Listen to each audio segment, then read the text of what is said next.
سجدے میں پاؤں کی کتنی انگلیوں کا زمین پر لگانا ضروری ہے؟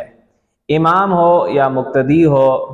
دونوں پاؤں کی 10 انگلیوں میں سے کسی بھی ایک انگلی کا پیٹ زمین پر لگانا ضروری ہے، اور ہر پاؤں میں سے 3 انگلیوں کا پیٹ زمین پر لگانا واجب ہے، اور دونوں پاؤں کی 10 انگلیوں کا پیٹ زمین پر لگانا اور ان کا قبلہ رو ہونا یہ سنت ہے۔ اگر کسی نے اس طرح نماز پڑھی کہ سجدے میں دونوں پاؤں زمین سے اٹھے رہے، یا پھر پاؤں کا ظاہری حصہ زمین پر لگایا،